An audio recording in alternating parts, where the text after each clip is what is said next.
कभी सोचा है कि एक कलाकार के दिल को सबसे ज्यादा चोट किस चीज से लगती है?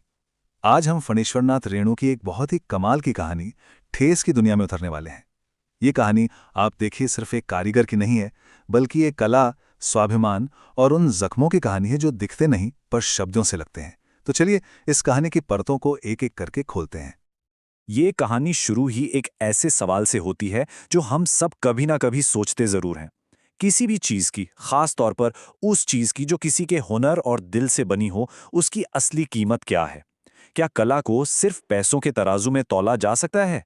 बस यही सवाल इस कहानी की आत्मा है।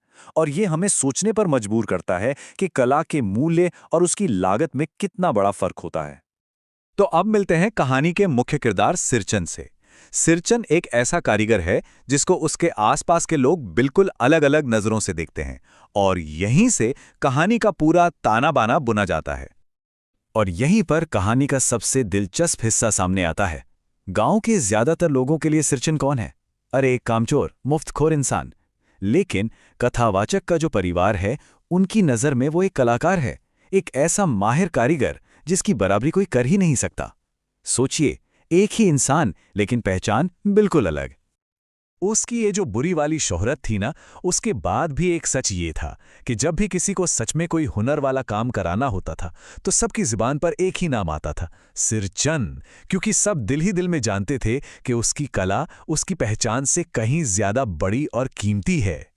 अब कहानी में सिरचन को एक बहुत खास काम सौंपा जाता है। कथावाचक की बहन है मानू, उसकी विदाई होने वाली है और उसके लिए कुछ तोहफे बनाने हैं।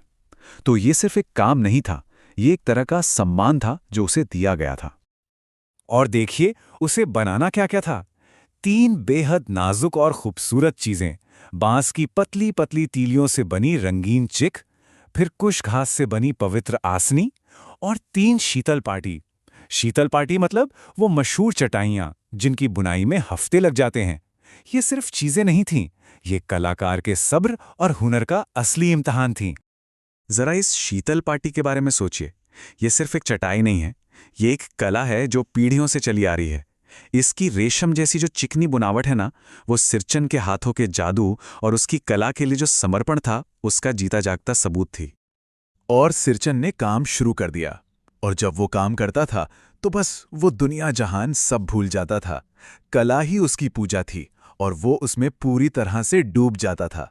यही तो होती है एक सच्चे कलाकार की निशानी। सब कुछ बिल्कुल ठीक चल रहा था, पर यहीं कहानी में एक ऐसा मोड़ आता है, एक ऐसी घटना घटती है जो उस कलाकार के ध्यान और स्वाभिमान दोनों को चकनाचूर कर देती है। हुआ ये कि सिरचन को खाने में सिर्फ सूखा चूड़ा और गुड़ दिया गया, और उसके साथ मिला मंजली भाभी का एक ताना। वो शब्द बस शब्द नहीं थे, वो एक कलाकार के सम्मान पर सीधा हमला थे। ये कहने जैसा था कि तुम्हारी कला की कीमत तो बस पेट भरने जितनी है, उससे ज्यादा कुछ नहीं। और बस वो शब्द सिरचन के दिल में तीर की तरह चुभ गए। उसे ठेस लगी, वही गहरी चुभने वाली चोट। उसका स्वाभिमान टूट गया और उसके हाथ वहीं के वहीं रुक गए। काम बंद। और इसका नतीजा क्या हुआ? नतीजा ये हुआ कि वो जो कला का प्रवाह था, वो टूट गया। वो खूबसूरत चिक अधूरी रह गई, उसके रंगीन धागे यूं ही बिखरे पड़े रहे। सीधी सी बात है, जब कलाकार का दिल टूटता है तो कला भी अधूरी रह जाती है। अब कहानी अपने सबसे इमोशनल पॉइंट पर पहुंचती है, लेकिन घर पर नहीं, बल्कि एक ऐसी जगह जहां किसी ने उम्मीद भी नहीं की थी, रेलवे स्टेशन पर। मानू की ट्रेन छूटने वाली है, स्टेशन पर भागम भाग का माहौल है, और तभी कथावाचक की नजर पड़ती है दौड़ते हुए आते सिरचन पर, जिसकी पीठ पर एक भारी सा गट्ठर लदा हुआ है। और जानते हैं उस गट्ठर में क्या था? वही अधूरे तोहफे। सिरचन ने उस अपमान के बावजूद अपनी कला को मरने नहीं दिया था। उसने अपनी लगन से उन सभी चीजों को पूरा कर लिया था। शीतल पाटी, आसनी और वो खूबसूरत चिक, सब कुछ एकदम तैयार। सिरचन ने वो सारे तोहफे मानू के हाथों में दिए और कहा, ये मेरी तरफ से है। उसने पैसों के लिए साफ साफ मना कर दिया। उस एक पल में उसने अपना खोया हुआ सम्मान वापस पा लिया था। कैसे?